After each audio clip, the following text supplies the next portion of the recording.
Penguin Random House Audio presents The Truth According to Us by Annie Barrows.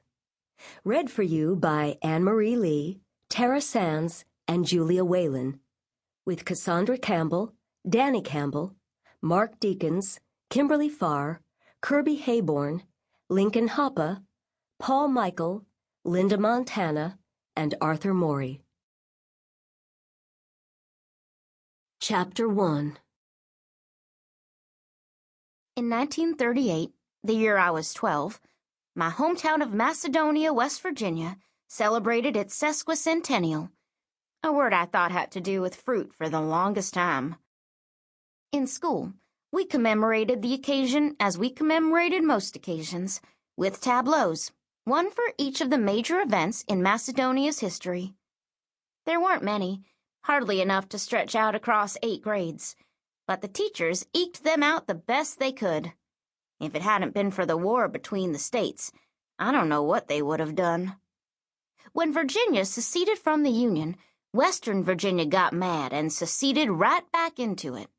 All except 4 little counties, one of them ours, that stuck out their tongues at West Virginia and declared themselves part of the Confederacy. A piece of sass with long consequences in the way of road paving and school desks. Tucked up in a crook between the Potomac and the Shenandoah, Macedonia was a junction for generals and railroads alike.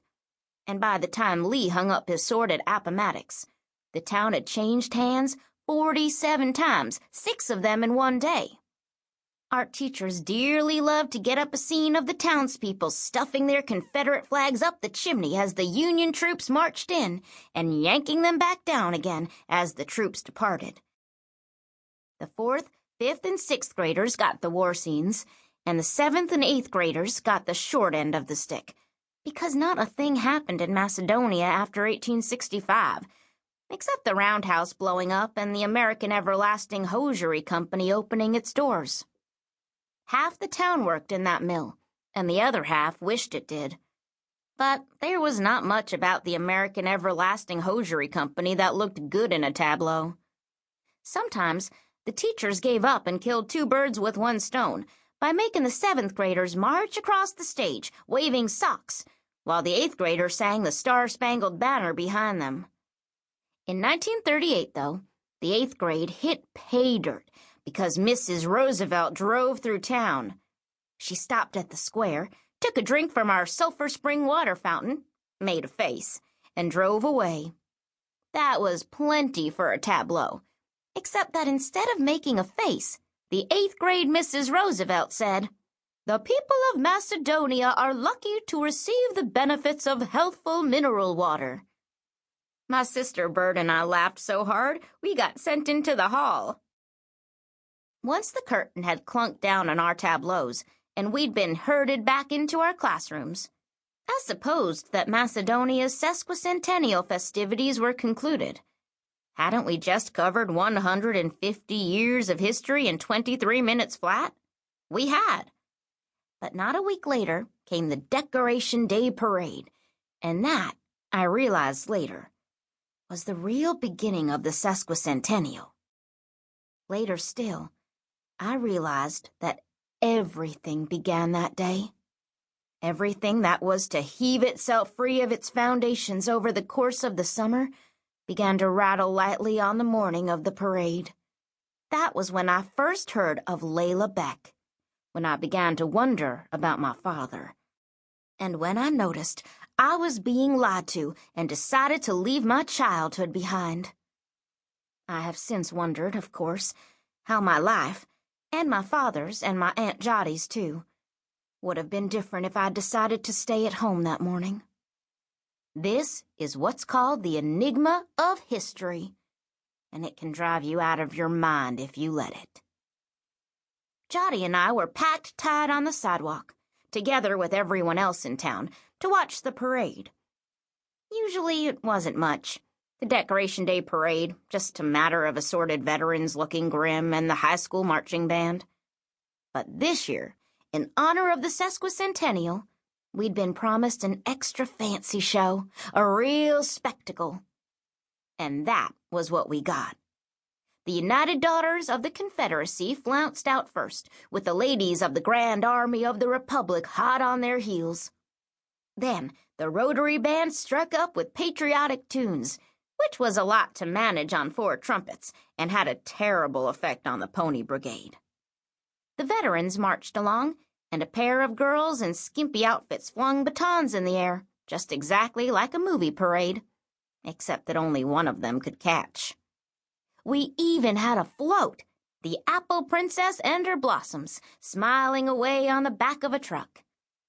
Out came the mayor, waving from his big green car, and behind him was Mr. Parker Davies, who had got himself up in a sword and knee pants to look like General Magnus Hamilton, the founder of Macedonia, which put me in mind of a question I had always wanted to ask. I nudged my Aunt Jotty. How come he called it Macedonia? She tilted her dark eyes down to mine. The general was a great admirer of the Macedonian virtues. Huh. That was news to me. What are they, the Macedonian virtues? Don't say huh. Ferocity and devotion.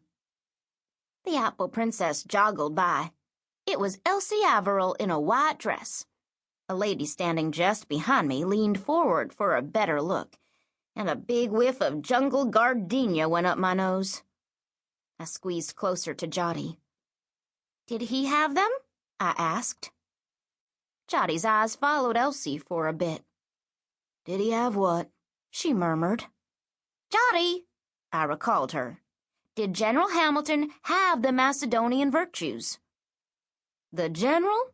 She lifted one eyebrow.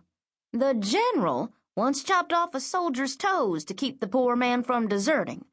You tell me, Willa, is that ferocity, devotion, or just plain crazy? I eyed Mr. Parker Davies, imagining his bloodied sword raised high, a little toe speared on the point. That was ferocity, I was pretty sure. Do I have them? I asked hopefully. Jotty smiled. Ferocity and devotion? You want those? They're virtues, aren't they? I asked. They surely are. Ferocity, devotion, and a nickel will get you a cup of coffee at the Pickus Cafe. I made a face at her and she laughed. The parade passed by, turned around on itself, and straggled back up Prince Street. I thought maybe I had a chance at devotion. Now the Macedonia Chamber of Commerce made the turn and marched by, 8 men in identical tan hats and overcoats. They looked like a set of matching boy dolls, only embarrassed. Jotty chuckled and flapped her little flag. Hooray! She cheered. Hooray for our brave boys in the Chamber of Commerce. They pretended they didn't hear, all except one. Jotty, he said, swiveling around. Jotty drew in a sharp breath, and I saw 2 spots of pink appear on her cheeks. She started to put up her hand, let it drop, and then changed her mind and lifted it in a little wave. That set him up. Now he started smiling like crazy, and even though the parade was moving again, he called out to her, I was hoping I might see you today, Jotty. I was thinking I might. A man behind bumped into him then, and he had to walk on. But he kept turning around to wave at her as he went. Who was that? I asked. Nothing happened, so I gave her a poke. Who was that, Jotty? Saul, she said. Saul McCubbin. She opened her purse and rummaged inside. I had a handkerchief in here this morning. And that would have been that if I hadn't heard a low laugh behind me. It was Mrs. Jungle Gardenia. Shoo, good thing old Felix ain't here, she hooted softly to herself. What? I whirled around, wondering who she was and how she knew my father.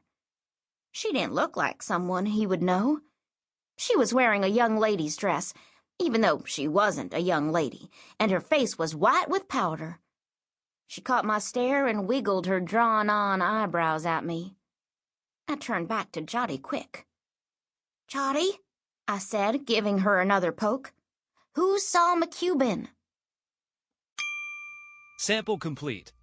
Ready to continue?